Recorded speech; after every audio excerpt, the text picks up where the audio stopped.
huru papa isan say one of the greatest nations on earth the United States of America the elections no akɔhyehyɛ so ama prophet ahodoɔ any posters ahodoɔ wɔn ɛkyerɛ wɔn adwene no dodoɔ na enya de a wɔn nsa ɛka wɔn prediction me friend no predictions na sɛ mo bɛkae a Ghana yeha ye papa bi ose o osofo enti ono de ebedu election na ba bi a ono ni emotions no ene ni feelings ne ko no ho na o hye nkom edifa enye nkompo eye prediction no wa predict ti o hwa na so hu se ade ne ebia ha na beko a na o the prediction na betum prophecy number 6 me hu ma mi bi say ono obedi ewiase so na sa maame no o America memu na kire say hey election ya ye ba beto e wo America ye to ye wo America memu oba ewo mu and chances were that no oba ne betumi edikan enti say wo ye sofo na wo ko hye nkom say ana say wo ko ye prediction say me hu obi maame bi a obedi ewiase so ye dim say wo ye president of America more or less no you are very powerful in the world enti abatro ye kwakotui we should be mindful of such prophets ni eye mawo no eye mawo enye prophet no na bekwa ko prophesy say ni say anaso bekwa ko predict say ansa na abatro no eye de akọ na we na America abatro no ejebo eja enya ebedua ne sama me ne mo kasei eye brantia ye friend no Donald Trump former president of America ono ena wadi nkunim ewo abatuo num na ne efe wo mu ni se Pronibeka said it was peaceful, it was free, fair. Na predictions even the so-called credible institutions are making predictions Kamala Harris ena ebedi nkunim ewo abatuo num no Ekoba ni said Donald Trump edi nkunim no na aye enkrofo bebre hwanwa papa said den na bae na America elections yi obi beka say America man ena onya ni na abatuo no okwakoto na nka yen ya wo Africa ha de anka efa ho ben America ena nya ni elections a wo ye anka wo Southern America omo de ka form ho ben e form ho because ni ebesi wo America bia no omampani a yebefa no anase yebeyi no America no ni sise ya obeye no ehun wo sunsanso de ma aman a ewo Southern America no anase Latin America enuti election ye baba so na various president ewo Latin America countries no na ebimu bompa se ebekọ ha ebimu pese eye Democrats no trans ebiso bompa se eye Donald Trump beba based on their individual philosophy, based on their individual policies, what this means is that say intokwasi America so demand the global economy because America is a major player in the global economy.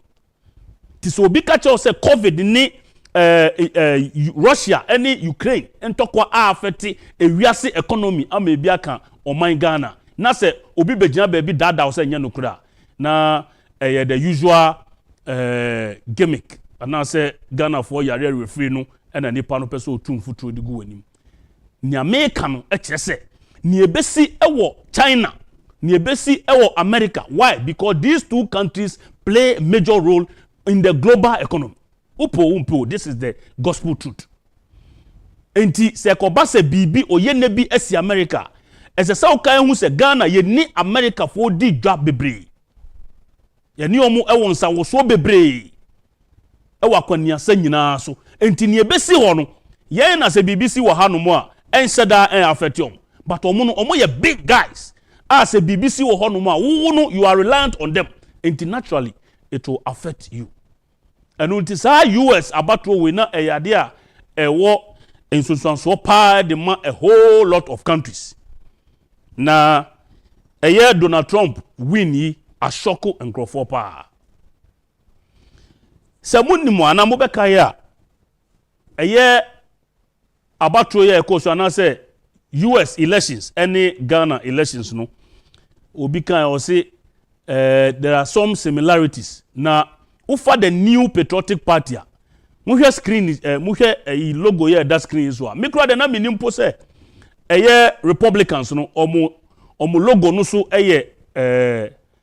friend say elephant and I say osono elections yi results yi ba ya nkrofo echo madwene wo social media na mu say na say na Republicans yi George Bush ni Trump yi omo party no any MPP party no was tracking bi nti I'm not surprised say Justin Frimpong Kodua the General Secretary of the New Patriotic Party or the release bi ababontin or congratulate the president elect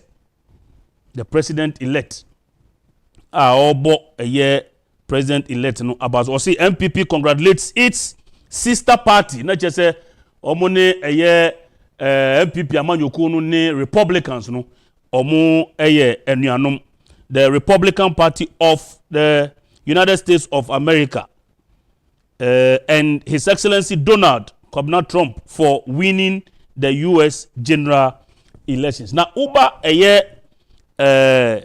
1 2 3 uba the third paragraph me pese me kan kakra edi amamodo for munya butremami.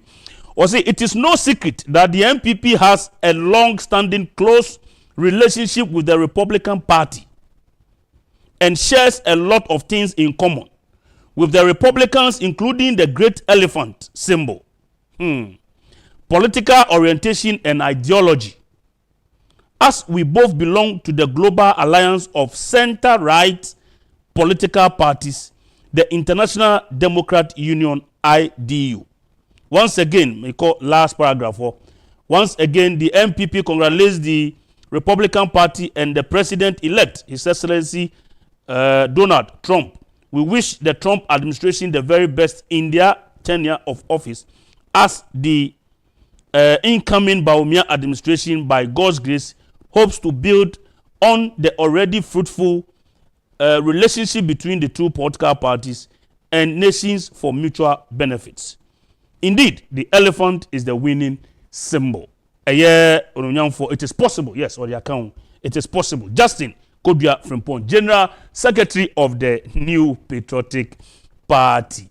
And a day release by Ukaya, not just person say a party for Mienuno or more track be and I say BB, yes, Srunkubi Edda or Montam, and Unti or more congratulity party, no say a dinkunim, almost hear him say. Ghana for so ede osie be yo na 7th December no omato aba ede ama the New Patriotic Party na Dr. Bawumia so abetwa so na oni Trump administration no nyonkofo a ewo ho dada no na omatumi ahye emu kena enoti obehye ne so ede ama madam for NDC ni bi o say why are you excited this evening? I am excited because say osono a ewo US ewini a eba ne say na osono ewo Ghana enwini enye me na me ka kire ndisi for say omunko yi chiniye na je se mpanifo na tie MPP achi omu enya ni so de hu de MPP baya no na omadwene mu do papa. The elephant has moved or is moving to the capital or US, and then the elephant will remain at the Jubilee House in Ghana. And until shebre ena ebeche. Now, when in so America about the US elections, no, some global leaders, menti Ghana mampeni, menti na no ebia no train say officially no nyema betu to answer. But some presidents globally, omo awishi eye Donald Trump, and that's mama no congratulations. Senya yema fe no. Enyem right da ho say we a president that wish it, and I say congratulate your colleague president. But of course a convention be, I mean diplomacy no requires say you do that. It's also a way of deepening the ties and as strengthening the relationship between countries. Now, so ubeka ya besine abrantie baako bi a ono oye politician ono e Ghana ha wa ye na adwene se eye 2020 abana ye to ye no se obe congratulate his excellency Nana Addo Dankwa Akufo-Addo se omanitiri nkwanso owini ye no besi ne onye nanso ono na breso no 2016 ana 2012 a court erulu ma no ye nyina ye hu ne esi wo court ba court erulu ma no enso Addo Dankwa Akufo-Addo the true democrat no o congratulate eye John Mahama but ono de besi ne a mene mo kasei na na Addo adi almost 8 years yi o sekia da enya de a wo beye but world leaders kire mo say that has been the practice. And this is somebody who wants to be part of world leader. And I say world leaders. Or say onu de na ye ema eyefe ma ye bonsem no onu de on ye bi. Na 4 years ya kai or say Ghana for to me eden emma no na onhwe ne bobre for the second time. Na nipa na me hwe se obe congratulate Donald Trump Russia president Vladimir Putin na message fi Russia bae no free Vladimir Putin ho. This means a lot in the global politics. Diplomacy no, it means a lot. Na enkrofo na ebisa se adan na Putin na ne mpa ebone se Mame Kamala Harris ebedi nkunimo na enu nti na ode abufu se onye no. Now even though one year krapo no na suye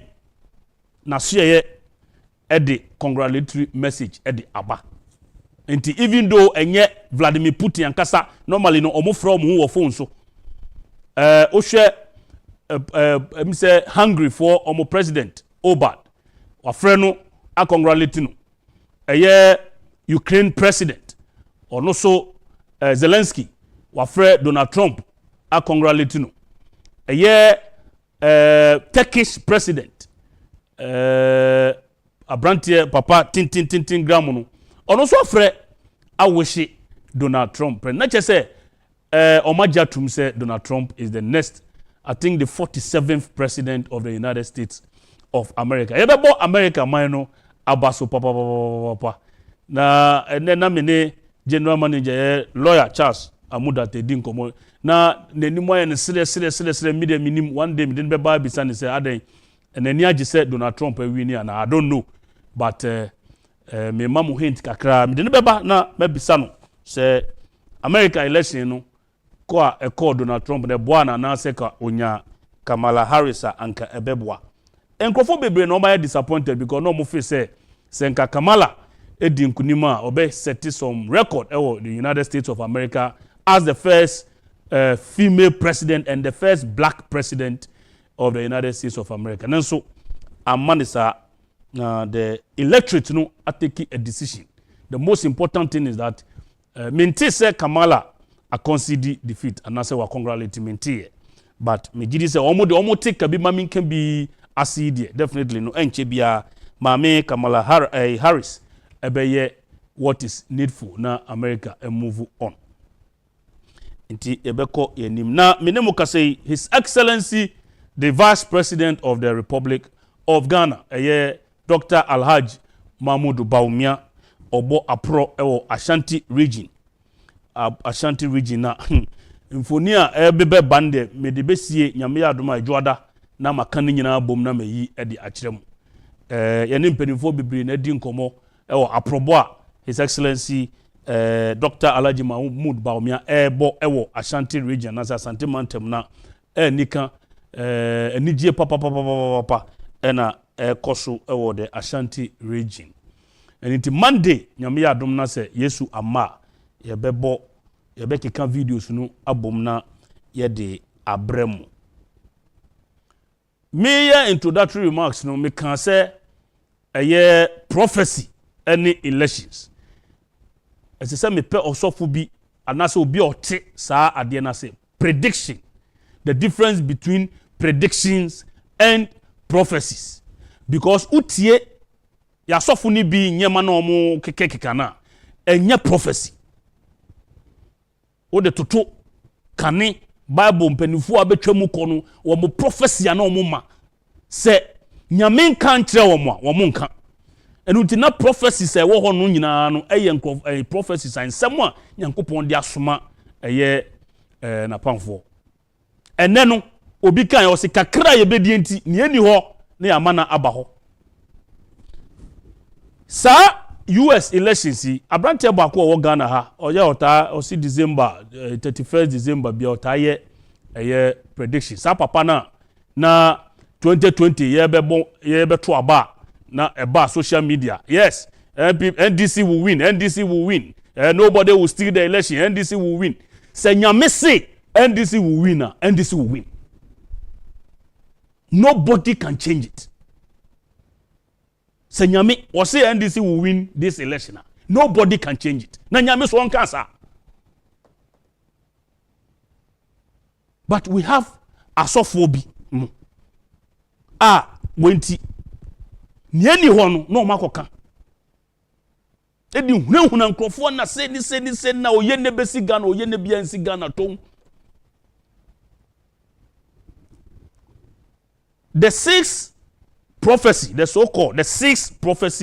of Abrantia Yefeno Niger Gezi founder and leader of some Asoribi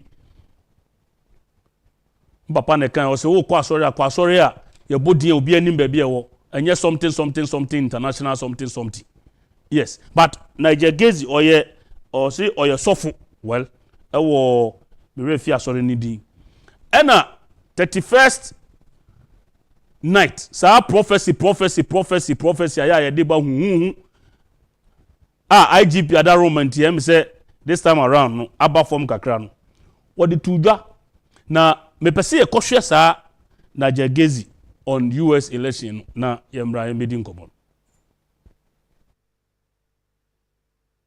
I saw a woman leading the world. And this woman I'm seeing her in America. I saw Harris in her name. Let's pray for her. Prophecy number 6.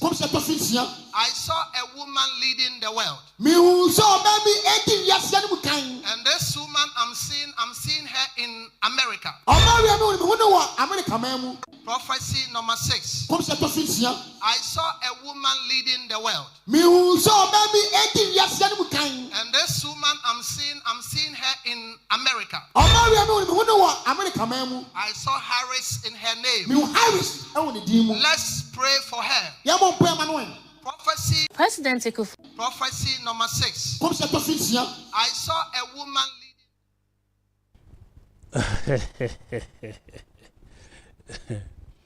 yo prophecy number 6 umuofia prophecies no bi baakono no no say I saw a woman leading the world senior mekaye no say America is one of the greatest nations superpowers in this country in this world enti panimu ana say omampani ya oba America no akwet say wayet say ewiase pani enti so ka say I saw a woman leading the world no nim say enche bia America for ba beto aba na America abato no so oba wom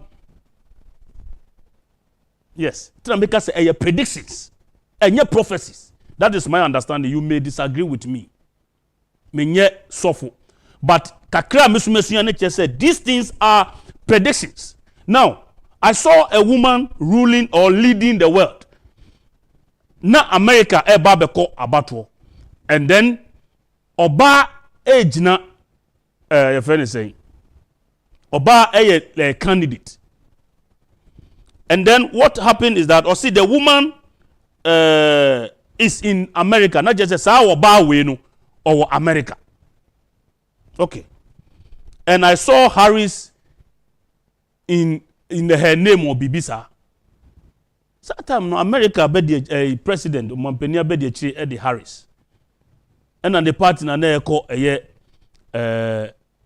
your friend is saying eko akensi na na sa abato no na wo hwe Joe Biden kra ni age ni yare ni ade no obi kra betumi a predict say bi kra na Joe Biden bi kra na wa enya media nti oye nyame dia automatically no oba no beba be president if you want to even look at it from that angle make us asem we say ye be ya hwe na yemfa ye kra ne ye bibia nkɔhye nipa bi nsɛm sɛ ɔno no ɔyɛ nyame nipa bi na ɔno hu kukuamu asɛm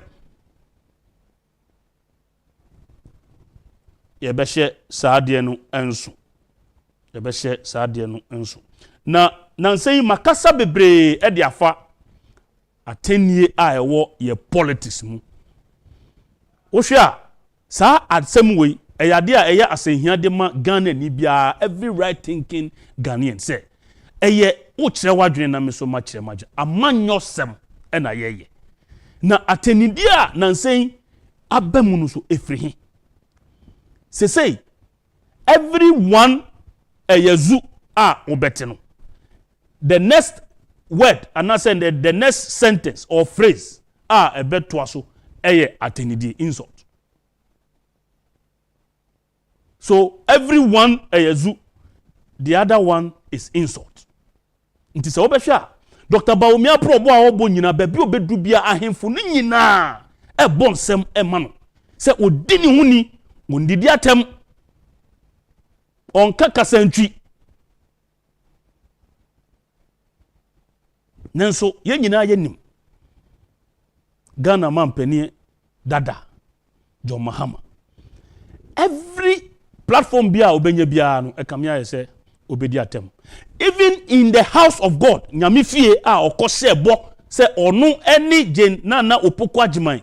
Omabre omu ni atembium. Esa ne se nkwada hwe won omu ma hwe won.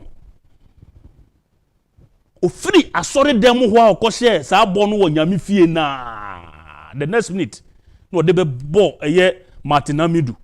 No yisu we stupid ne ho nyema. Enti does it mean people are asking say papa no okasa say be ne beba bia no oka na say he means what he says. So ono ani book o tro here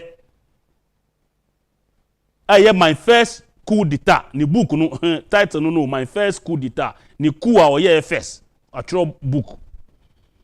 Asama watcho wo mu ni say our problem with decision making ontumi ono an otro yo wo say ni problem baako pa ni say o take decision odofo nti eye won say after 4 years Ghana for den eyini fio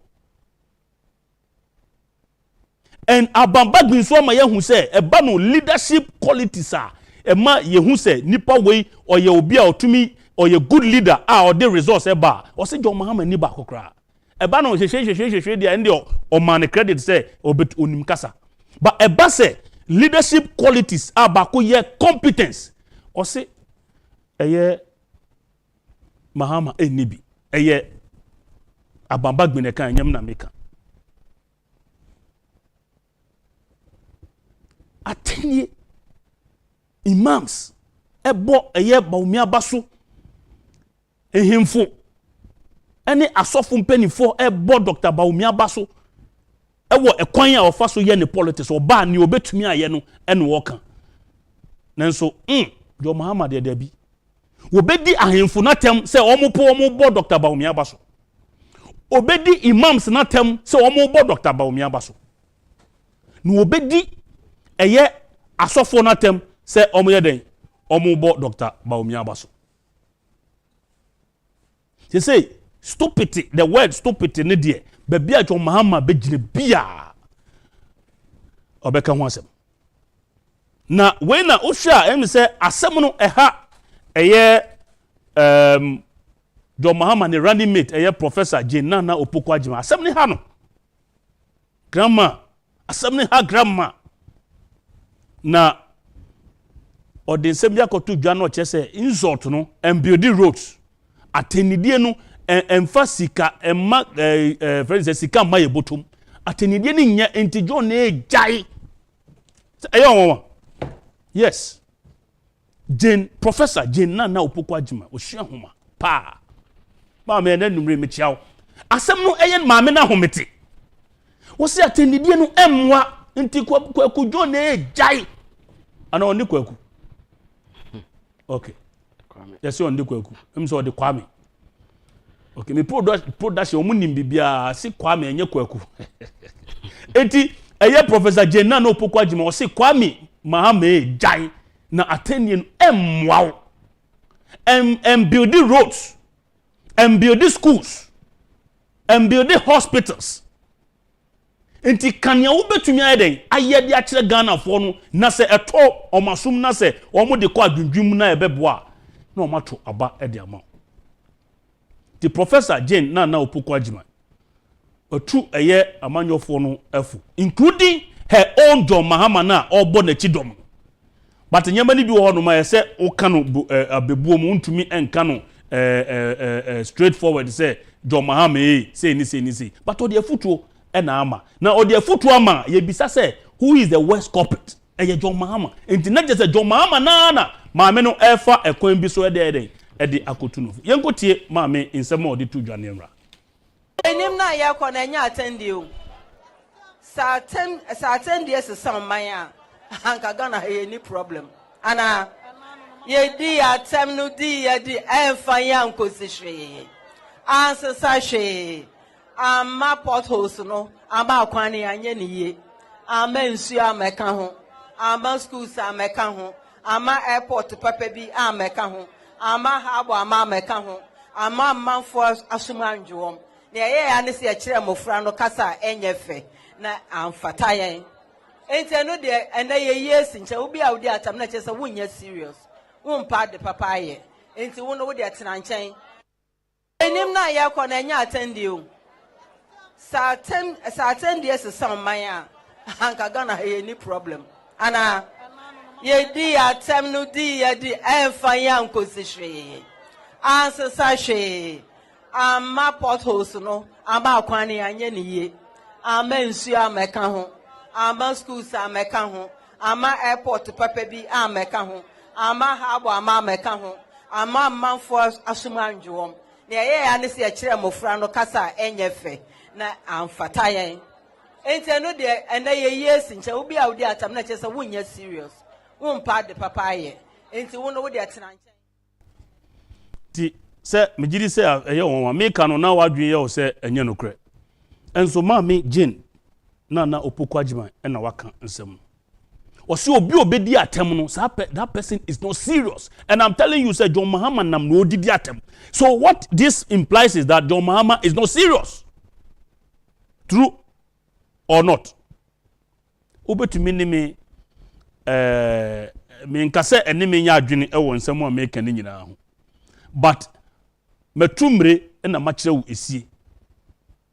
You don't need to agree with me on everything that I'm saying. But you cannot disagree with me on this one. And then because or see, if you insult, it means you are not serious. So unim video ya mboy unim nipa no kasana oye John Mahama running mate. Grandma. Yes. Or see, potholes when say insult no and fix it potholes na ewo electoral area. And I say umpeso aso. Attendidie no amfa eye sika ambese obotom. Senior Dr. Baumie Kona or Kanasem me create 1 million jobs for youth in digital skills. And then Microsoft 40 sir promised by Dr. Baumie again like decisions are almost taken no say omo de omo nyama bebre den ba Africa na say Ghana. Yes. Just one policy statement. Institution ben ene beti inkuko buon kitenkete a enu nti ombeka se sa papa we nsem o kan ene ne o kan so oba enu nti yem prepare ye ho no oba ye de ho akohyem inkuko buon kitenkete. But 1 million jobs for the youth in digital skills, no, it is causing tech companies globally to come to Ghana. Because when who say Ghana leadership no that thinking say we are for na started a move towards the digitalized world. And I said the artificial intelligence way. Adwin kese no no. Enti se obi ba whether whatever election it is, say yeah SSU, say yeah sorry you, say yeah DNU, nani paneba, na odidi atemwa. You have to kick that person out. A bit is John Mahama. Now Ghana for ye din papa no. I think say 7th December no day. Omo ebe kasa no much any say. We don't entertain insults. We want people who will solve our problems for us. People who will solve our problems for us. Eronti ebe share nenso. Now maka eye insult ya Professor Jane na opoku agima aka ho asem. Ghana mampeni dada John Mahama wabedi yesoda. Na mama mingidi se yerefi na memuo no. Yes, so let's remember John Mahama's presidency. Obedi o mampeni no me pese ye ko ekohwe mfoni kakra bi about enyema obeye ne nyema pa ne enyema obeye ye Donald Trump emre wo ye campaign ni nyina na one of his strengths was that na okatre America for no say obedi o mampani bi no me yesei enunti sanyema na me ye no se me katre o say ene wo de mamia meye we ni a me wo nyina so esa ne say yesi onyaya obeye no ye katre nia waye bida. That is why Donald Trump won. His message to the American people was that mama me 4 years be na me ye say ni enunti se me ka se mama the next 4 years me ye we ni a metumi a ye esa ne say ma ye bida and America for ndi ko adwundwum no say dodo na say no ampa ye man no wangu n'anim ase oboni homodin nti ebetumi dia enya obi a na wabon America for asan kofa na abo da bi enti se ndc for be catch us Donald Trump ko ye na wasan ba no, that is not the equation at all. Enti ye pese ye call Kai John Mahama na memu no remembering John Mahama's presidency by 1 minute 45 seconds bi me pese me no share na ye samba studio be to ankobodi nso. A legacy of incompetence, insensitivity to the ordinary people, and bad leadership. Under Mahama, nursing training allowances were cancelled. We, the NPP, reinstated allowances to support and motivate our future medical professionals. Under Mahama, teacher training allowances were removed. We brought back these allowances, valuing the dedication of our educators. Under Mahama, Dumso became a crisis. We ended the power outages, bringing stability back to Ghana. Under Mahama, free SHS was opposed. We made free SHS a reality, opening doors for every Ghanaian child. Under Mahama, national ambulance services nearly collapsed. We revived emergency services, ensuring help reaches Ghanaians in need. Mr. Mahama, if you believe you managed a better economy, how come you couldn't create even a quarter of the jobs the NPP created?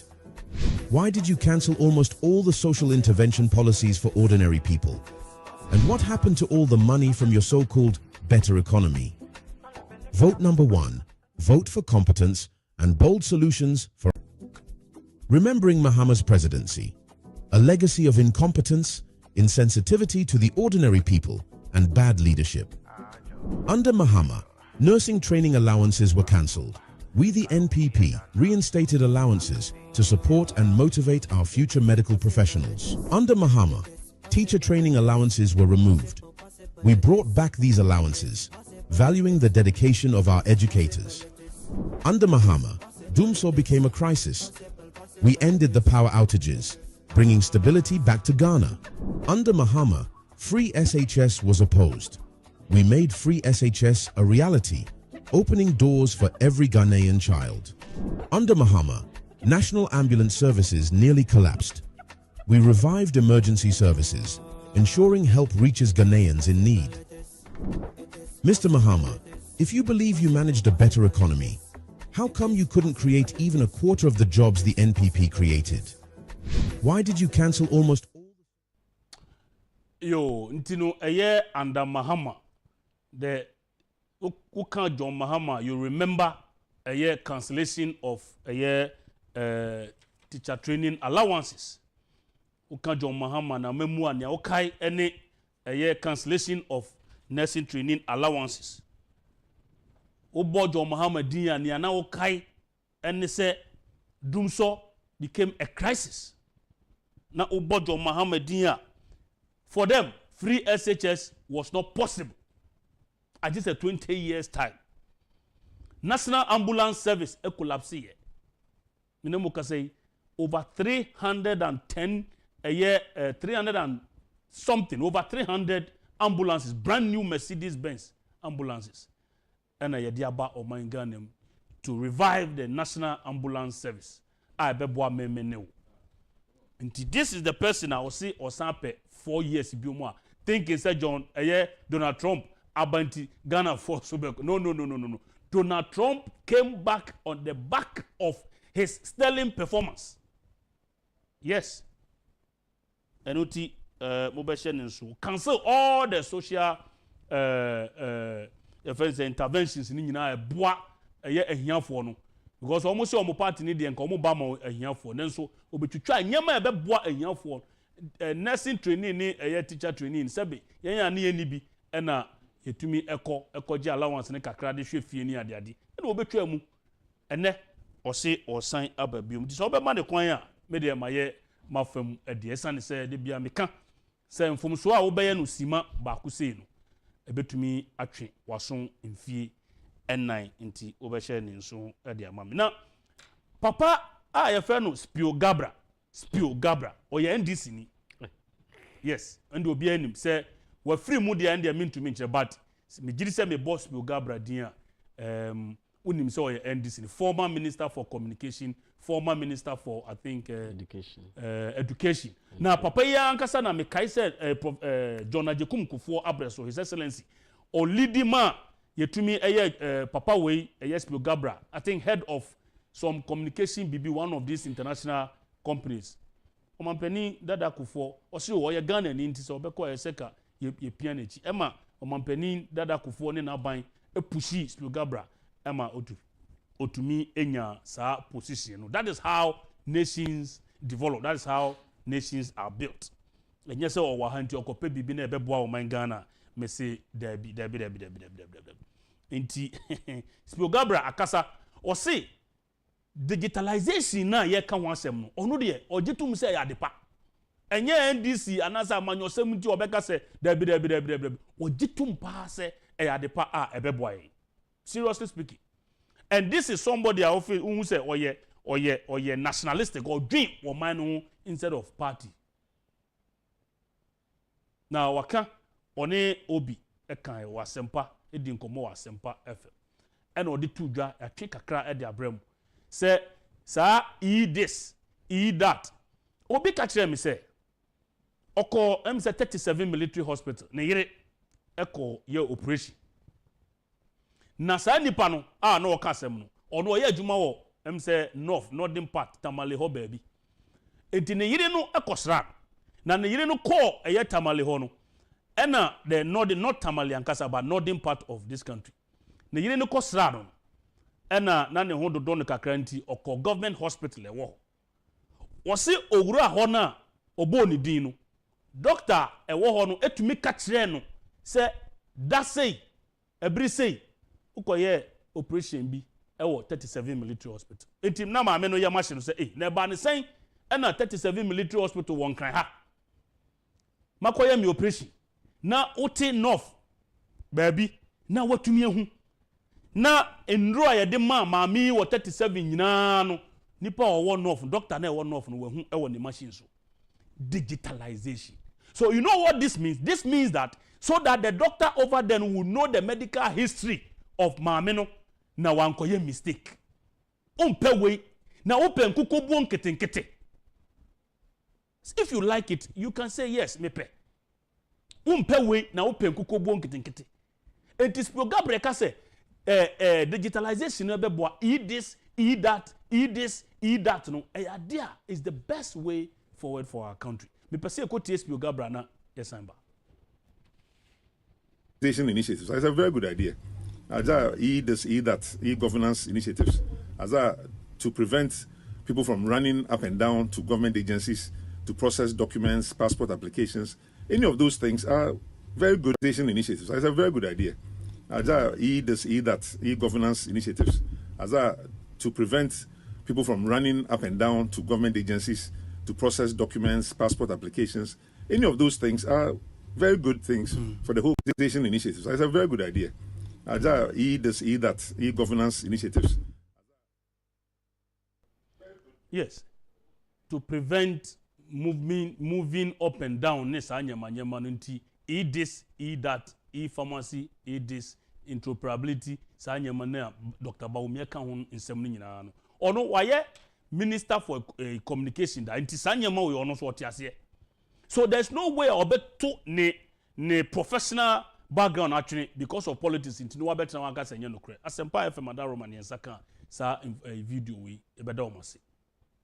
Enti se John very say Spoga bra no atumi abire na no aka kire o say nia Dr. Bawumia kan no eye papa sabio oyobia onimude and walk at you on San MPP Nippon Waka Sebe, MPP for Nanya or Munyu Bino Moto. Wait or end this in Imapa, or that's who end this in me who in a resignation letter.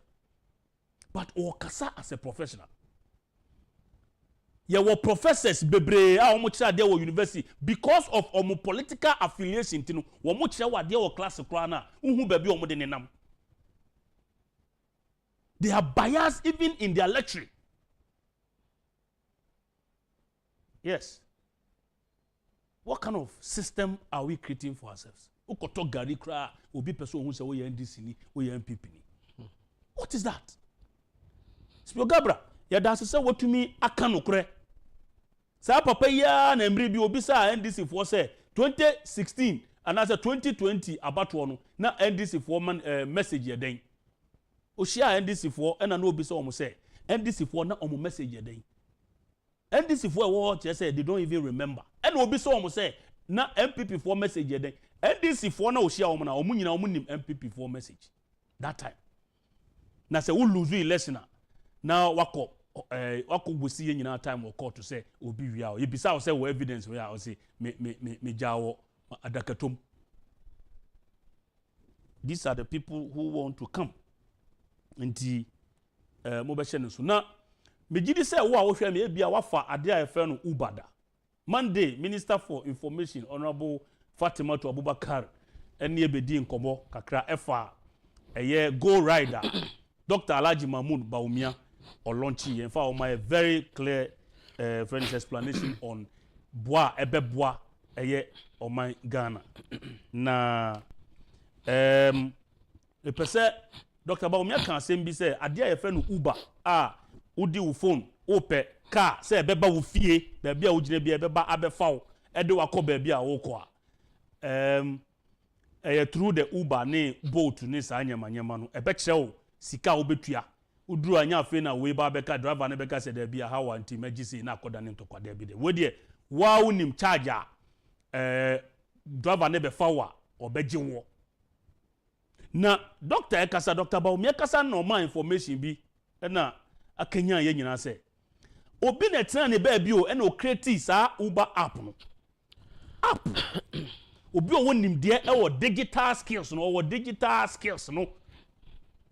e na o de create app ene utumi ba bia mitumi ye Uber no ma e be fa me de me ko ba bia me pese me ko e na Dr. Bawumia transi adwene an wo se oye research kakra se mo kai se omampani nanado e kan sem bi se agenda 111 e beba no enam Dr. Bawumia ne research team de bia na oye nhwehwemu kwan be ne e be fa so problem be ne wa ha ne asolve enti ne research ya na odi hu se Uber app no they are just ni sika owo no esosen Ghana economy.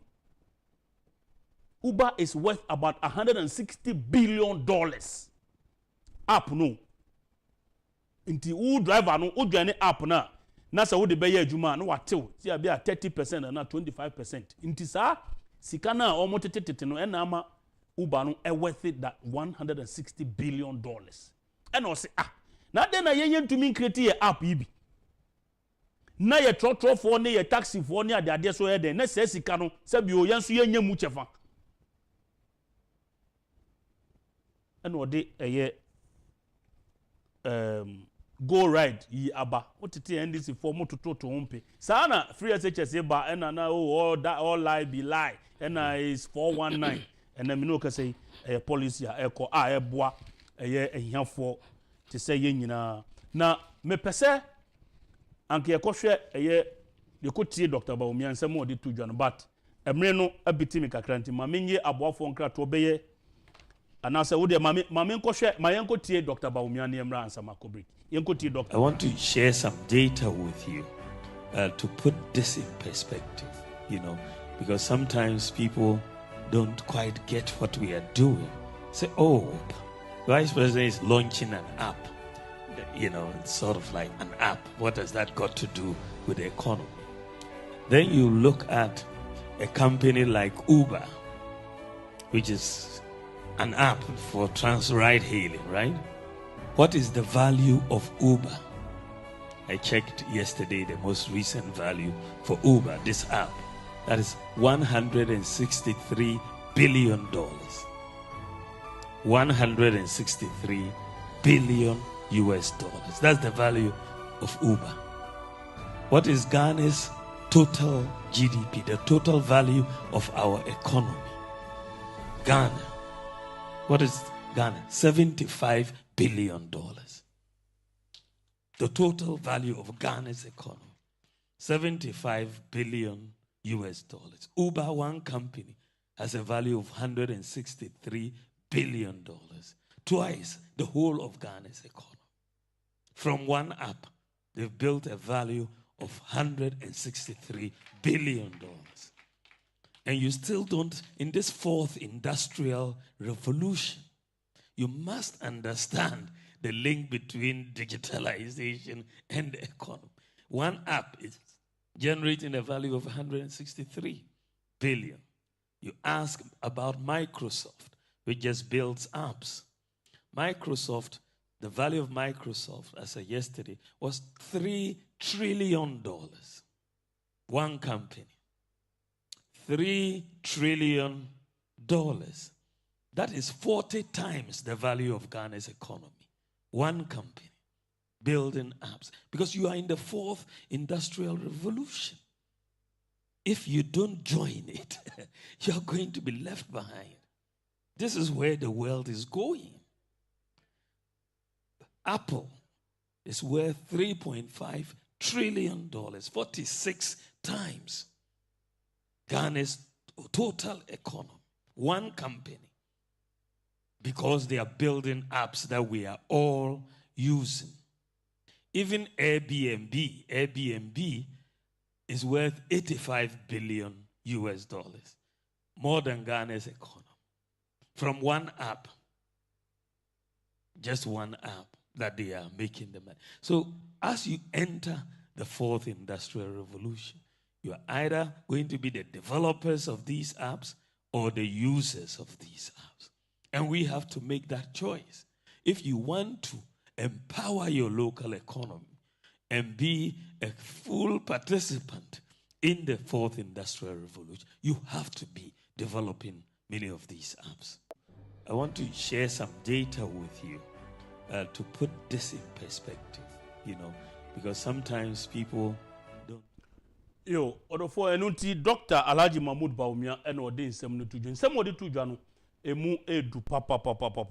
See the value of Uber $163 billion, twice the size of Ghana's economy. It's Ghana's GDP about $75 billion. And one company app keke obi equity ene memeti Ghana me use obi ti Nigeria or use obi ti America or use no is worth $163 billion.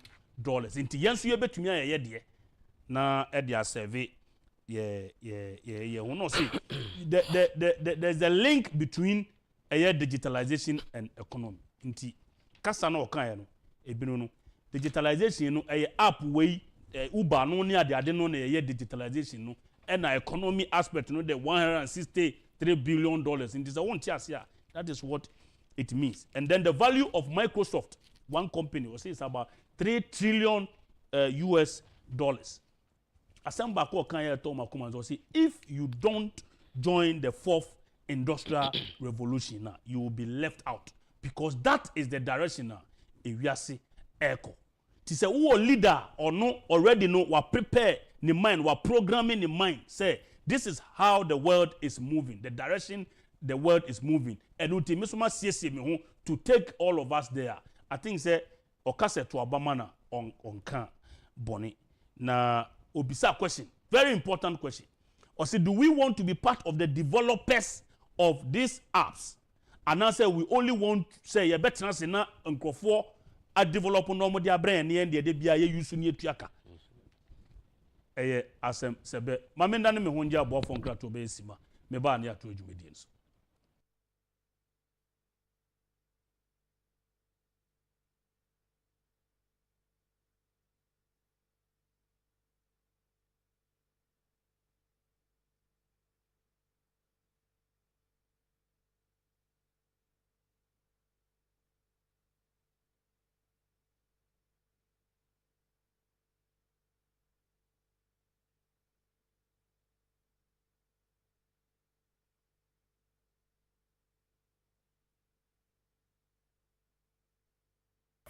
Trading Enterprise is still your leading mobile phones, accessories, and your electronic retail outlet.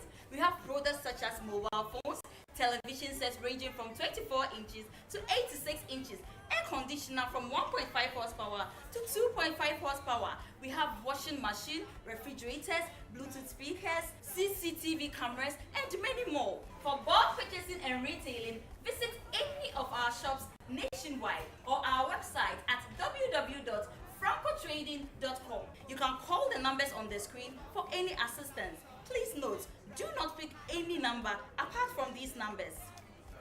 Franco Trading Enterprise, still the home of quality mobile phones, accessories, and your home appliances. Franco Trading Enterprise is still your leading mobile phones, accessories, and your electronic retail outlet. We have products such as mobile phones, television sets ranging from 24 inches to 86 inches, air conditioner from 1.5 horsepower to 2.5 horsepower. We have washing machine, refrigerators, Bluetooth speakers, CCTV cameras, and many more. For bulk purchasing and retailing, visit any of our shops nationwide or our website at www.francotrading.com. You can call the numbers on the screen for any assistance. Please note, do not pick any number apart from these numbers. Franco Trading Enterprise, still the home of quality mobile phones, accessories, and your home appliances. Franco Trading Enterprise is still your leading mobile phones, accessories, and your electronic retail outlet. We have products such as mobile phones, television sets ranging.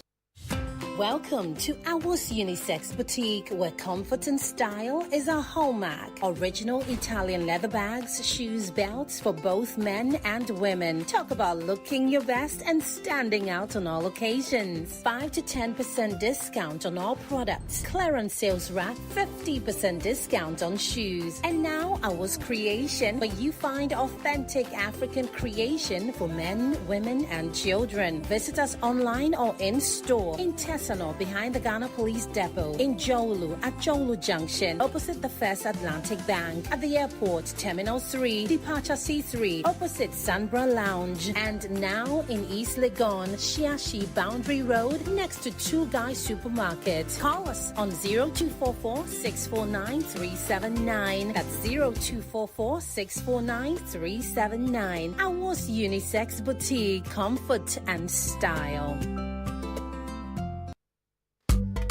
All be lie. Thank you, boss. See you next week. Yo, where is my passport? Where is my passport? Hey, Madam Waba. What is that? And then it's special. Give me my passport. Madam, relax. Relax. You made me pay for express for 24 hours and yet it's not in. You come last year telling me this. What's going on? Hello. This man here has taken my money. That within 24 hours, he'll do my passport for me. Oh, see, that's the same thing applies to me. He told me last night, he's telling me this week. Process. That's what they do. Yeah. Oh, madam. Please relax. I'll get for you in 24 hours. Hey, Goroma. So you never change, eh? You get passport for someone within 24 hours, Madam Obwa. See, the normal working hours is 9 to 5. Eh? Not 24 hours, yeah, I'm fat. I'm fat. You guys have made a very big mistake by trusting these people. Now, through digitalization, passport application has been made so easy. Now, you don't need to stress yourself and join any long queue for your passport. All you have to do is to log on to the Ministry of Foreign Affairs website and begin your application. By buying a passport application voucher online. Simple and easy. And very soon, all you need to get your passport will be your Ghana card. What is it true? Yeah, Obisa. It is possible. Yes, so I didn't know this. I feel like this. Come on,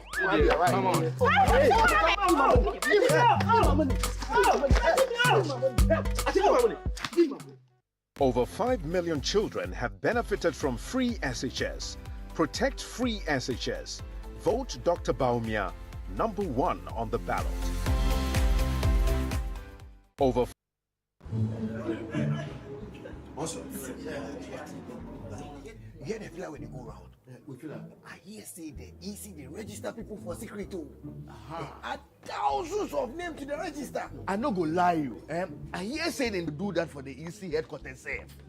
Oh yes, and they tell you that they add thousands of names to the ruling party in Stronghold, where they delete thousands of names for the opposition in Stronghold. I tell you. If the rumors about the Electoral Commission be true, then this election will be free and fair. Yeah, my thinking is actually this is the table of men. So you left the woman can't join the table. This is a hard guy. Relax. The easy for come remove them off by fire, by force. Oh yeah, they for come remove them off. That one they for come I'm sorry to disturb you. I couldn't help but overhear your concerns. So I beg, make her put your heart at ease more. Look, a lot of these rumors and hearsay you have been talking about, a lot of them may not be true. Many of them are just lies. They may not be true. How should I? First of all, I am with the Electoral Commission, so I get all the correct feel and give. So let me break it down for you. All right? See, first, 21 days before the registration exercise, the Electoral Commission publishes the location of all registration centers across the country in the Gazette. And every single political party knows the exact location of every single registration center throughout the country. Oh wow. In fact, do you know that the political parties, they have their agents at every registration center? It's not just the agents alone. Even accredited observers are also right there at the registration centers. It makes sense. But how the parties going to say the numbers be accurate? See, every single day, all the political parties, they receive start of day and end of day reports. In fact, that is exactly how they collate the total number of registered voters at that particular registration center. How about the final numbers that the EC publish? Look, the figures that the Electoral Commission publishes, it always matches with the figures collated by the political parties themselves. The registration process is very transparent like that. Bam! It be fringing, it be clear as daylight, my brother. Look, number one, the Electoral Commission only tallies registered voters from gazetted locations, which are known by. Look, you should know that the Electoral Commission stands for transparency and accountability in motion. Anyway. Now you know the truth about the voter registration. The EC ensures a transparent process at every step. Share this information and help stop the spread of misinformation. Remember, the EC no go fit add one figure self to the registered voters. The 2024 election registration process, it be fringing, it be clean, no kululu.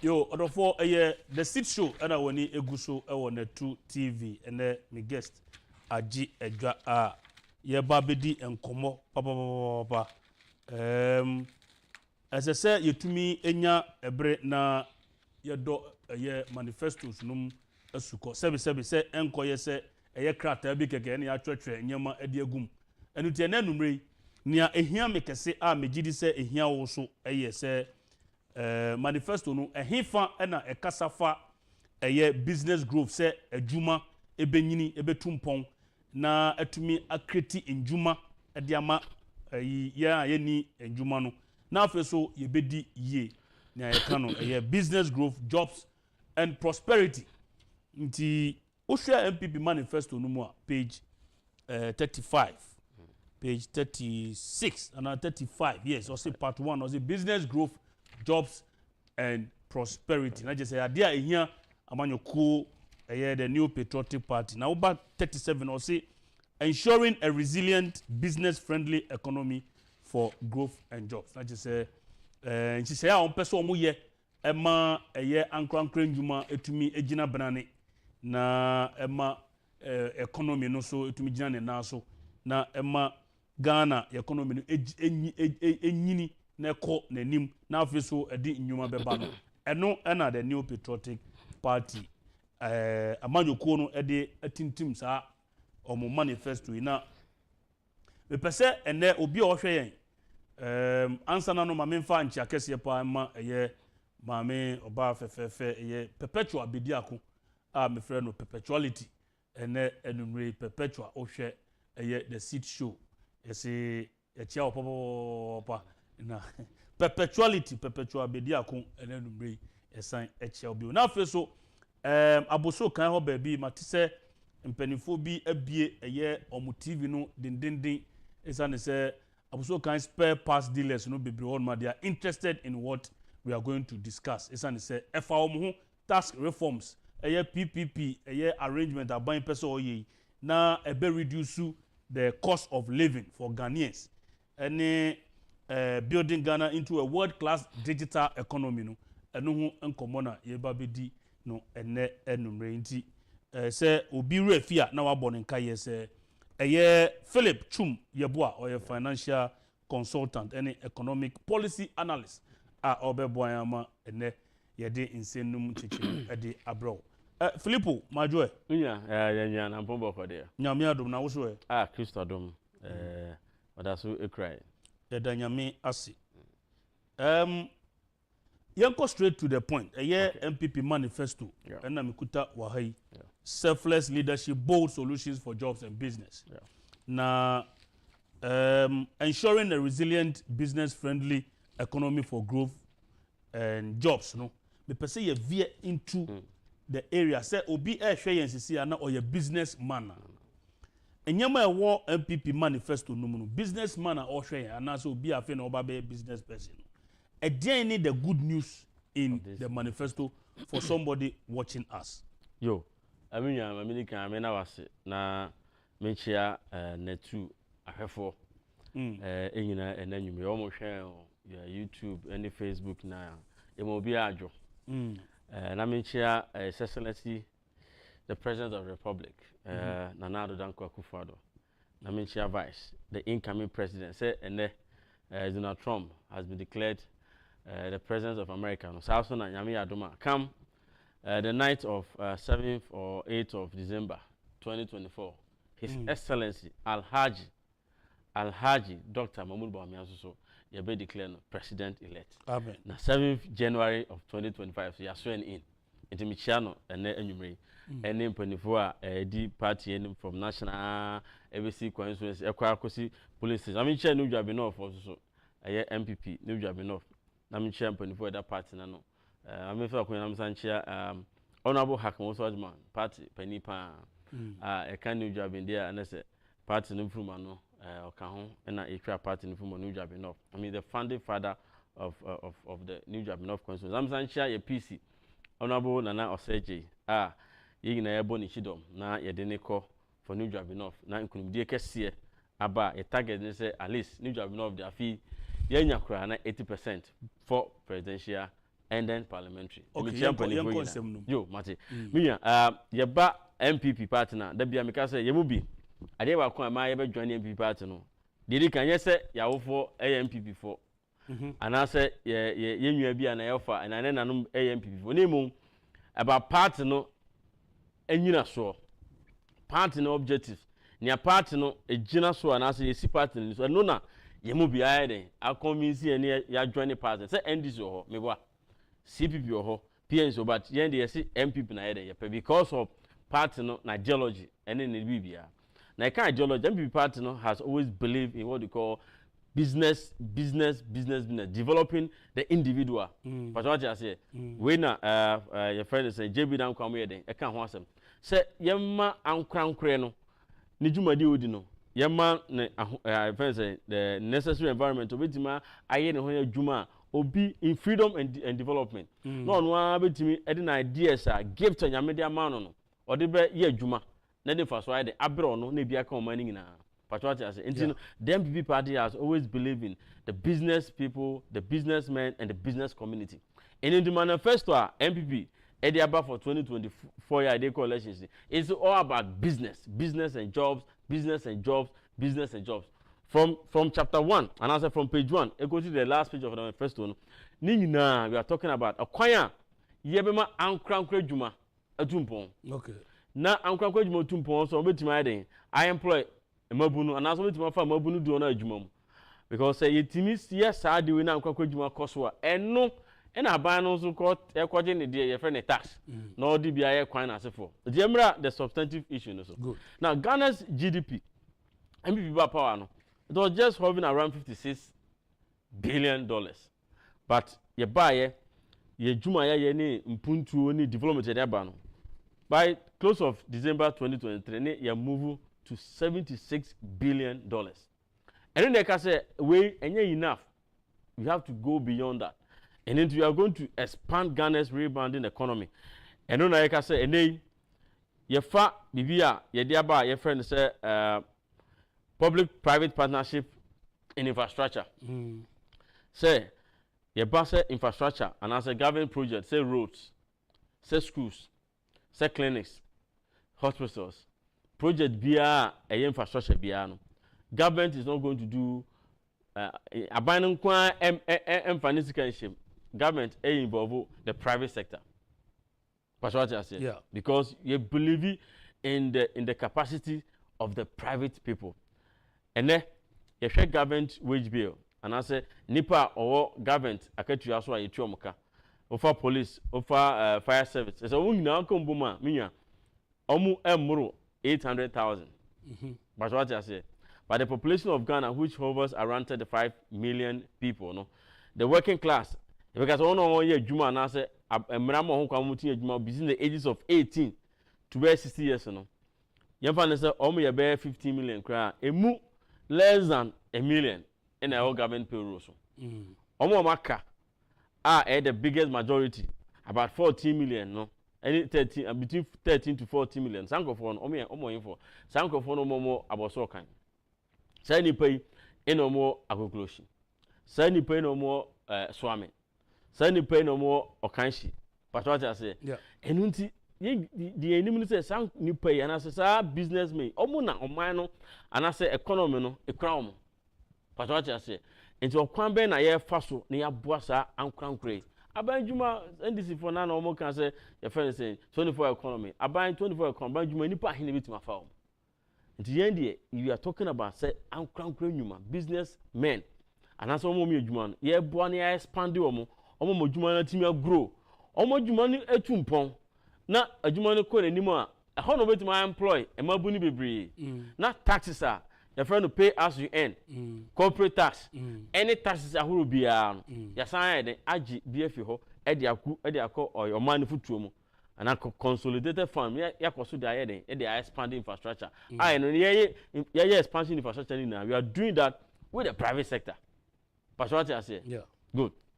And nti ni e pese ye nuanom a omu eye won adwuma ankran and also obi African obeso de no ko share adwuma mu no any business no. This manifesto is the solution. And it's a bold solution to create jobs. And not jobs, but jobs are businesses are stable. Ankran nyuma ebetumpon.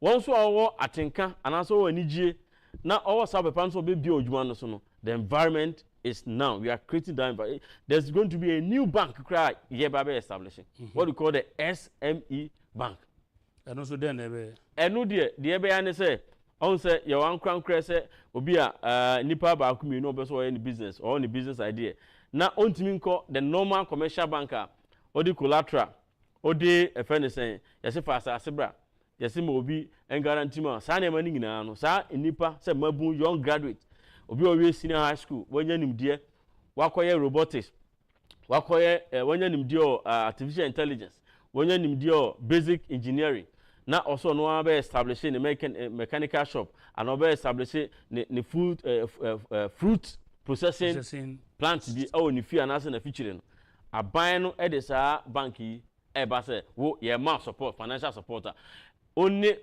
business and compete or commercial banks on rate no be very high but we no rate no very subsidizer obi a only collateral bia and as only foundation bia also o sika also de ba and also the collateral ban aban de sa adewe eba because you see we are going to create businesses ankwankwe no ebe very strong and as youth no benya nyumabu no be na benya djuma den aye all my way mo but what I say na ade ba ko a ya ka ho asem na ye PPP no so no onim say abena bring na no na no me ba me ka ho asem unso ye hwe ye debt to GDP now is always going up and the challenge and the problem is say yes be a aban no na spending na interest na wo loans na ekwaji abena bring na no we say okwaji loan a debt and a debt bia no there's a cost there's a cost to that debt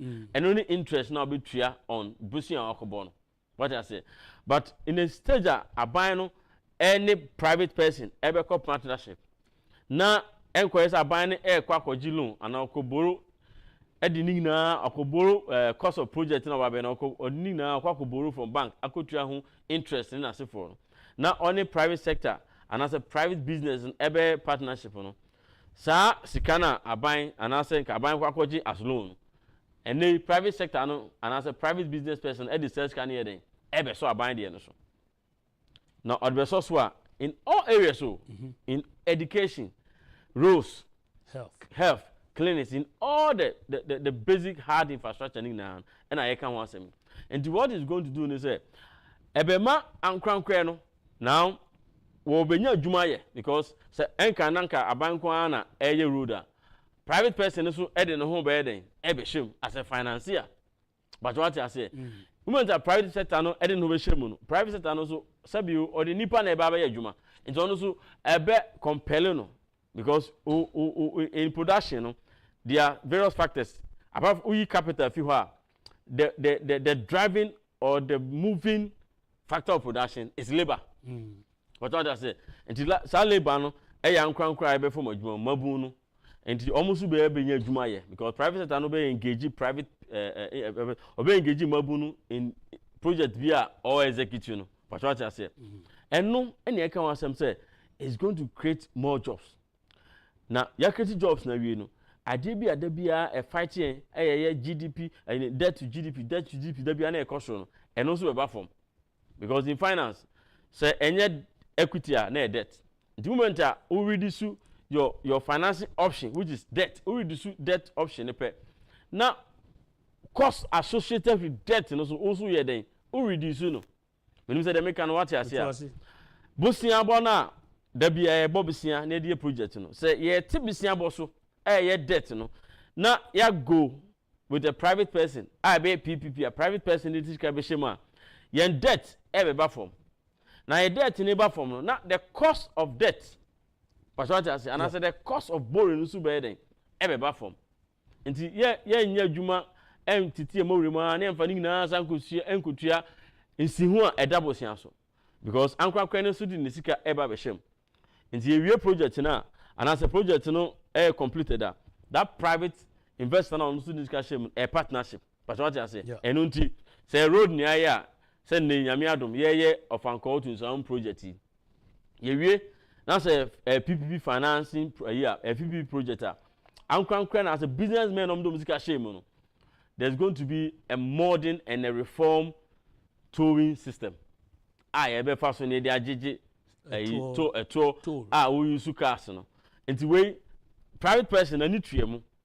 Enti enkoye se enanu bi a na aban ta towing system no ho na eka na aban ebo ewo se ye agege scan kra na eye ne sika eba aban ho na ya epe. In the economic sense na say enye viable because say why a towing system na utu amanfo ka o ye ho ne ma na eka obo ho no ya koso asin sika oje oto ho a na se faso bi anyede eni so but ni nyina ne say na enipa bi there was na corruption so was as enema because na ye nyina yete anase ye hu say nipa no sika wo say omu agigide ba no ni say sika na ede eko nti the best thing is say enema minister of roads and highways at the time omu yede omu twa but going forward no in a manifesto no there's going to be a new towing system. I know they are very efficient. Private person no say a committee in a air of some projects in the towing system now. Collection of tools no sikano private person or involved in the corruption crowd and so bad. But what I say, and this is what we are talking about: innovative financing model. Apart from say you be establishing what you call independent fiscal responsibility council. Oh, what the omojuma say omo say aban no expenditure ye no yen go beyond yen target ya set yama ho. But what I say, in any year we will not go beyond 105% of expenditure. Idea share budget me say aban spending yen fan say be 1 billion in a year. Yen go beyond that 1 billion. There will be a checking system in that direction. But what I say, yeah. Enti yemra other jobs are ban equity in the digital space. What I say, and what you are saying is that not less than 1 million youth are going to be trained in the digital environment. And untina oshe the new curriculum diaba. Adi efeno STEM, science, technology, engineering, and mathematics. Very, very fundamental because you see, we are saying and as we are saying, we are not competing just with Ghanaians. Our youth are competing with the international, globally, international community. And the skills biya also the mabuno. Na omunya sanim dena ejuma omukwa kopen enye just the local and I say the Ghanaian labor market, but ye ko global labor market. Ye ko any ye friends the big companies and now no excellency Dr. Mahunu me can ho asem no. Your friend is saying what a friend is saying Facebook for your friend is saying Microsoft. Those big companies yeah, you are right because some online platforms here bit say LinkedIn na omode injuma like employment opportunities bebre ego but osha when your opportunity but you don't meet the requirement and most of them related to digital skills, yes. Computer, and those are the business things. And nona Yeboah mabuno. What I say, Omo FS from academic year, Omo HRC they are introducing this in the new curriculum. Omo introduce you. Ena yenu anumswa Omo equal to apprenticeships. So SaaS skills you are making it available. What I say, because of here, you see we are silicon. Just say you cannot do without digitalization. Sometimes so I say a whole former president etimiko sabi baby to say Jamestown na uncle can 72 mabum for no shemabum kan say enye digitalization on babedi na sabi on the ohia ni dokono ene chinam ene mako sabi imperial asa opani obi a wo pepe ni omampani edi yen kasanso ya trust stage no. See, we are on a digital economy to the sense that no. Now, lights bill, any water bill now, young call baby, so what could you app no phone so the app now a phone any account was say a digitalization. Ye training mabunu among some creative apps in the idea. I'm on mine because our apps here came a Ankwankwe bi na ayɛ akreti any software hurry and we are paying for it. It's being paid for. Services be how better and also be no provider no enya kakra.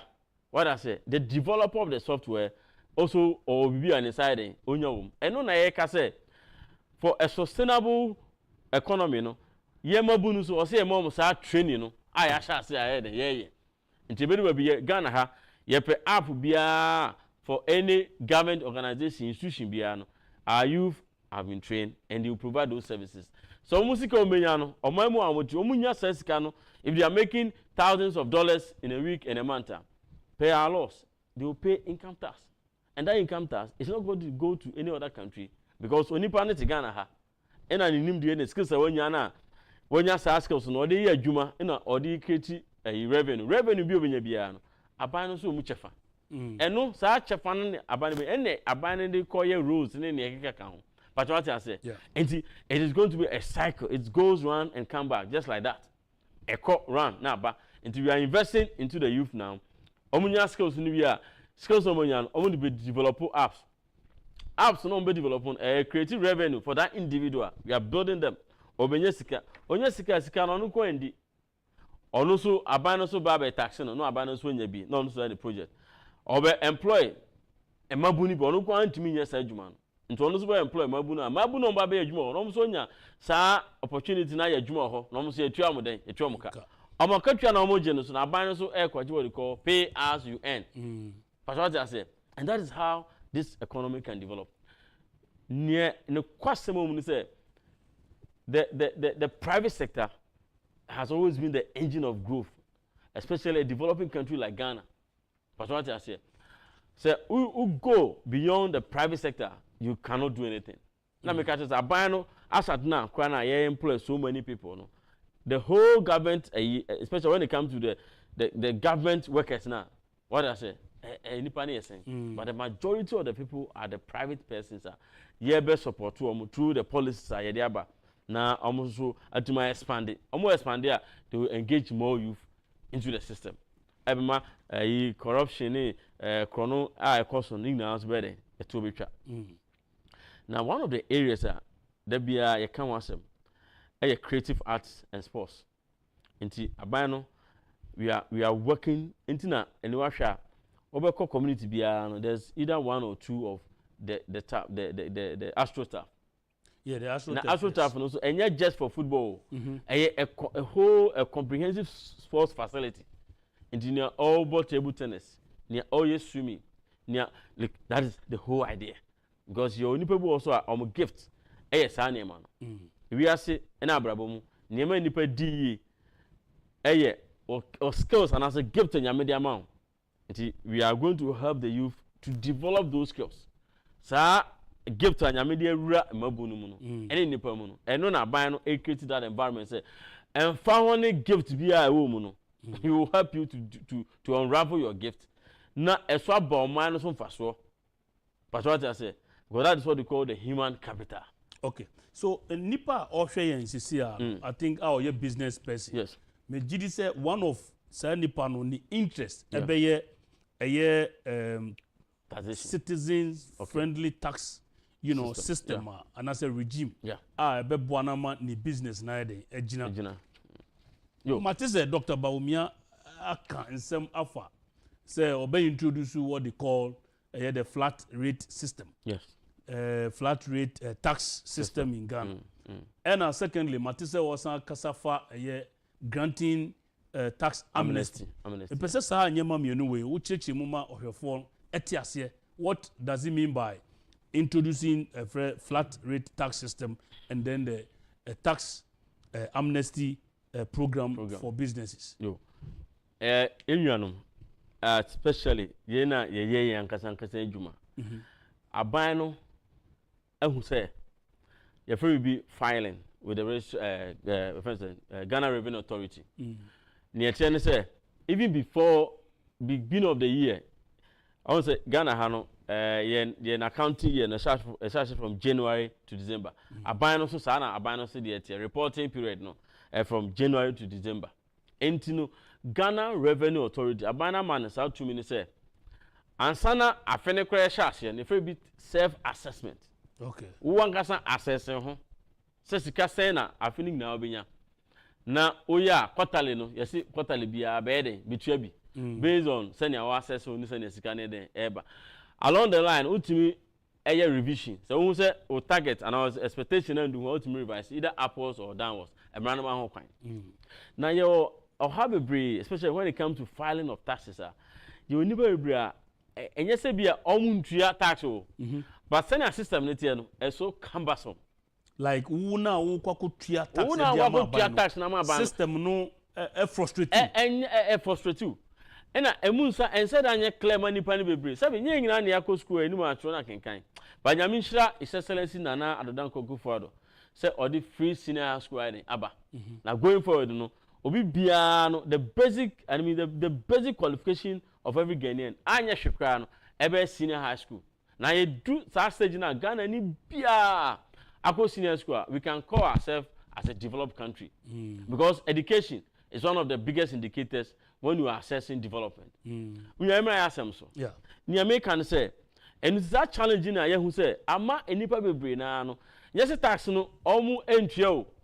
Nemo say ontimi enko chirechire mu no mbu na kunta yie no. Ene ono tax no kwan den obedoje.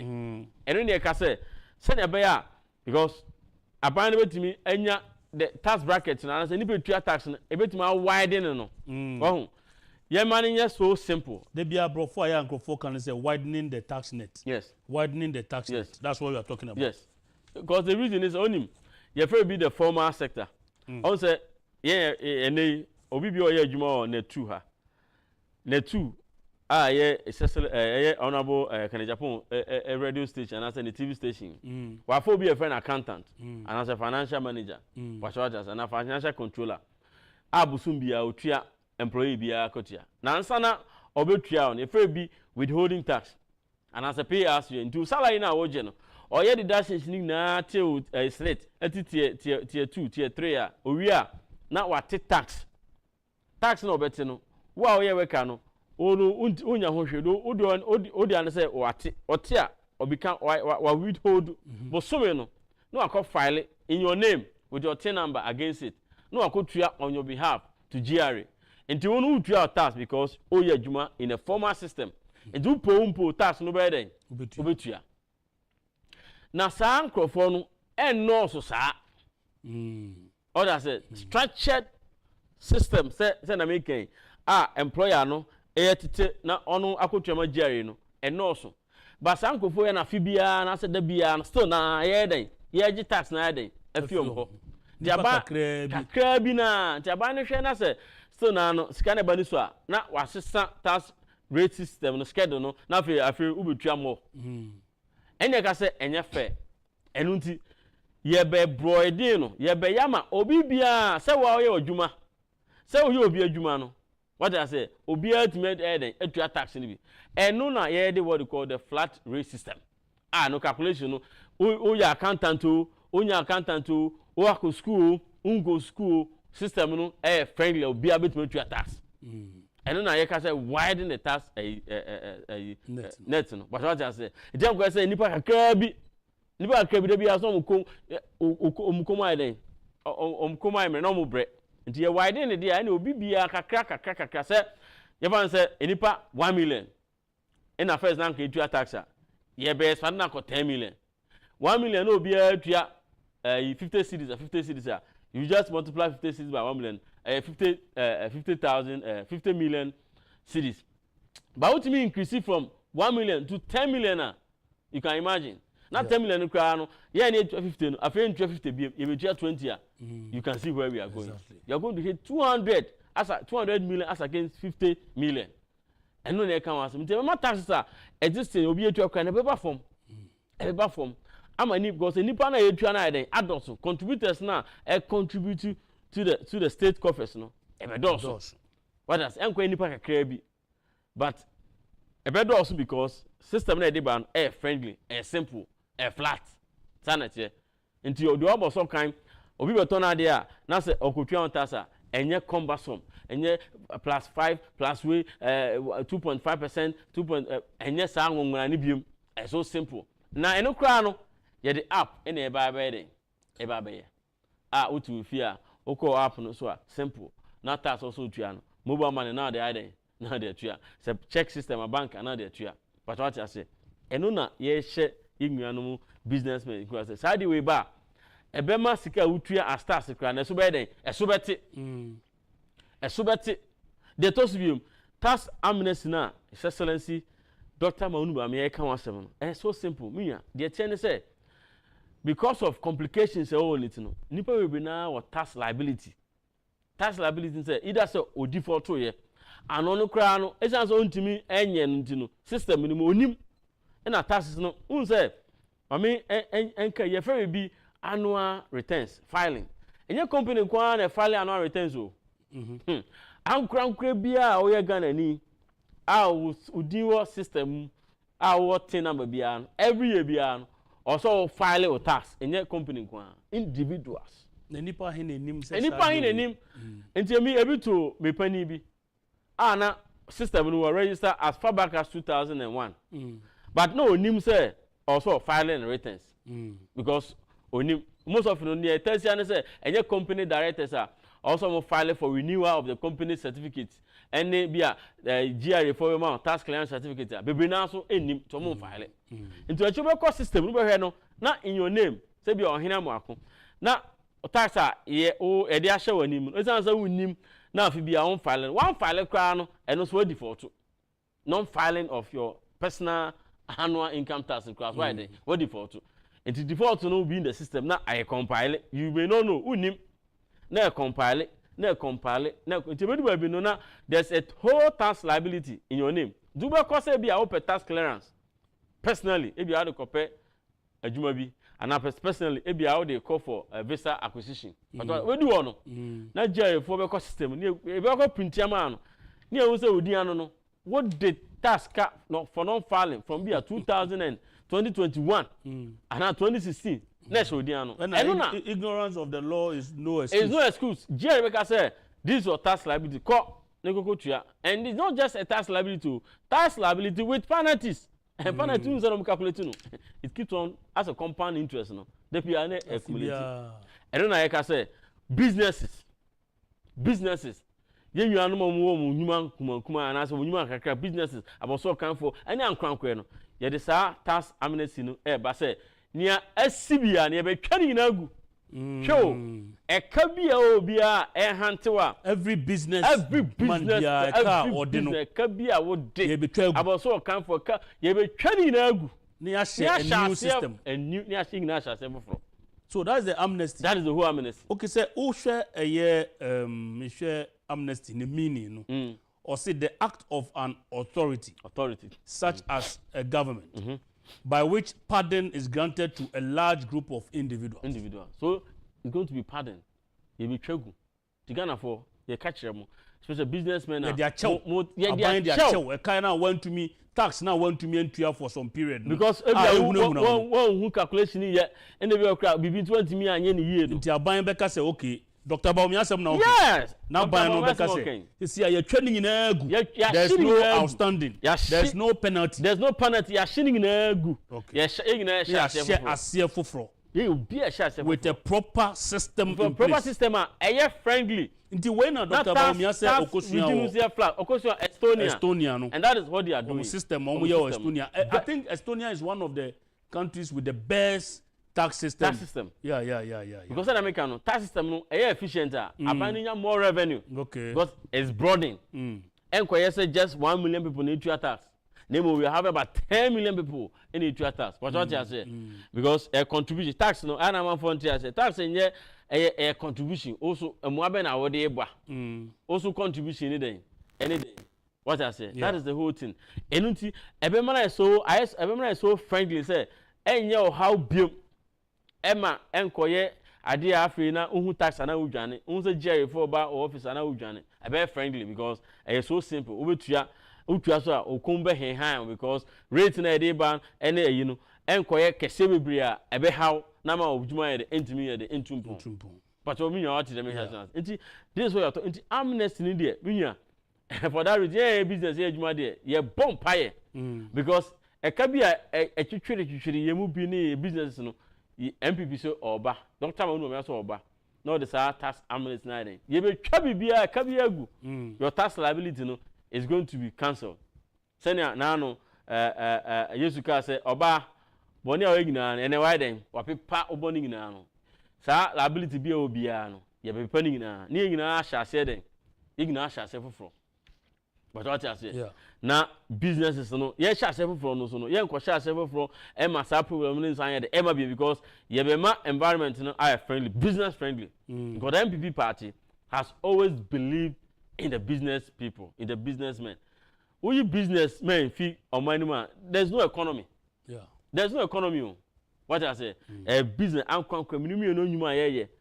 Of kojuma ye. Ade ayeton about so kan ye ton enema o kan share eno enema economy ne den e traffic because san nipa no ejuma omo ye omo kwado mo ba eno na describe economy. Then no say the private sector is the engine it's the engine of growth. And as far back President Kufuor a time that is what he spearheaded. Yencha His Excellency former President John Agyapong before ene enyumre say omano agidi say ankrankre enyuma no etumpon ene mo mani tumpon enu ne mo mani tumpon because Dr. Bawumia say mo kan about Uber. Yes. Uber I want to believe say it's an American yes, a private business a American economy. Yes, a private business. Private business. You see enti on say a friend say one this is one factory now. 9 this is for can say who no more can on be. Aban ka say odun kwa e be factory so. And as be or see on ankrankre. Because aban kwa ye juma to me from where I come from as an economist it doesn't work.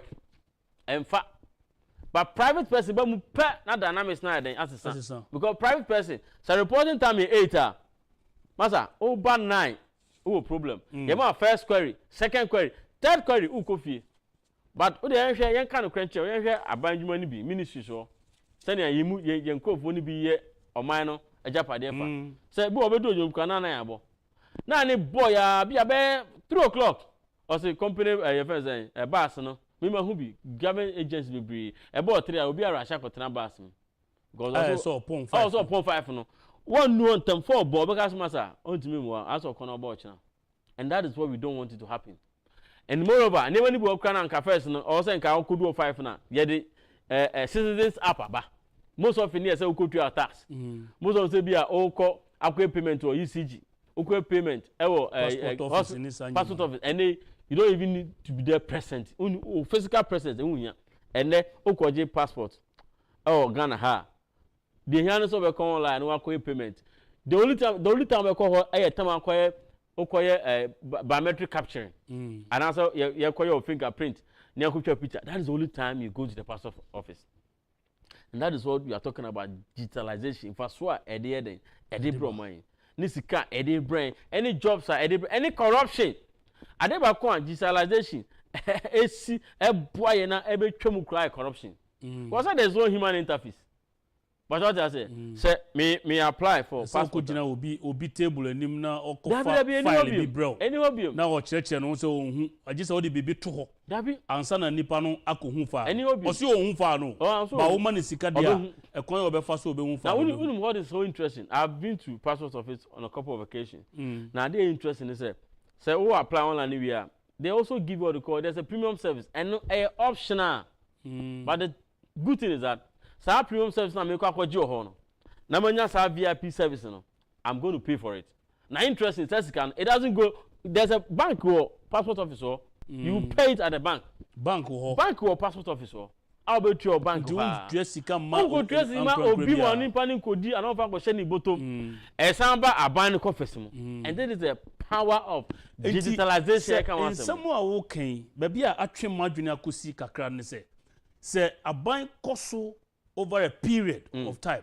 Etumi yes anyama wenyina ama sika na ekoshe enkrofo botom eba aban aso ya. Ebebo ama even borrowing no say aban ye ekoba before franco business. So government therefore is putting a system in place in the future no. Onu ankasa benya sika no internally so that it will reduce the borrowing okay. In basic economics this is what happens. Yes.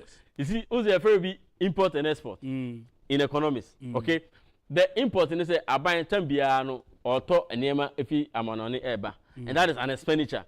Export in say aban ye ne niema and I say o man ye ne niema no okoton o amanoni and don't see a revenue. Okay. Now there has always been a deficit. The revenue now through exports now ye gifi amanoni no. Eso. Extra say niema ye to fuel and I say niema ye cover fuel. There's always what you call deficit. And until I na call for what you call debt and as a deficit financing to close that gap.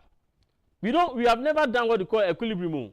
So your expenditure and income be see that.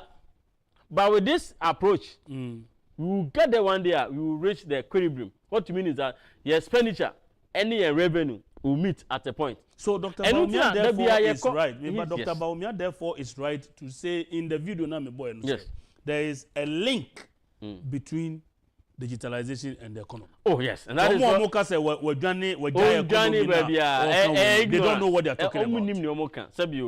Ignorance. Yeah. Ignorance. Ignorance. And digitalization said they can want over time.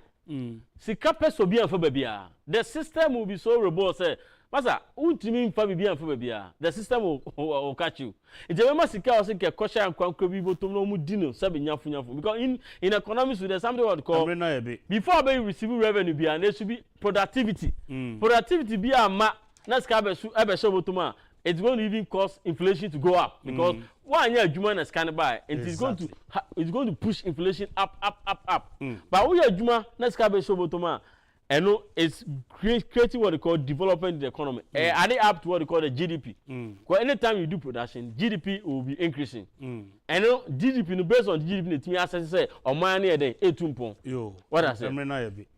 But that's a papa mama come for a year our says boutique and mau ene enumre baby a unsa ebe kan ye leather bags papa ne eye mpaboa shoe all types of shoes ewo awos unisex boutique belt emema ne ma belt here abai fefefe ade a okwa unsa ebe kan bi nti tumrika nako awos unisex boutique bro nya ebe de nyema papa na abedwa omo ye clearance sales a obetumi enya even up to 50% discount okoho a de unsa ebe kan obetumi afra omo 024 649 379 0244 649 379. I was boutique comfort and style. Now first so Franco Trading Enterprise any adebia e kanu. Phone papa fi new phones are Samsung phones, any Nokia iPhones, any smart TVs are abanyina yade a onsa ebe kan bi wo. Franco Trading Enterprise. Omo washing machine ni omo chest freezers ni ade aba bebre fridge ahodo aba edwaso ebia woko eye Franco Trading Enterprise on sabeka bi ni titiri ene omo CCTV cameras papa aba bebia wo bia betumi monitor wadwuma mu fie ene bebia wo bia eno titumika eco Franco Trading Enterprise na on sabeka omo 0246 422 338 0246 422 338 and 0555 9393 11 Franco Trading Enterprise still phone papa fie aha ena emre ebema yede dwumadie we asi ene penifo ebo mechi dom lawyer Charles Kwaku Amu Date Robert Bafufin Elder Kwesi Nancy Justice Aful Ebra Brahima ena afi so Kobe Scratch me guest Philip Twum Yeboah oye economist nyame ya domo a adwada ebe yebesan akramu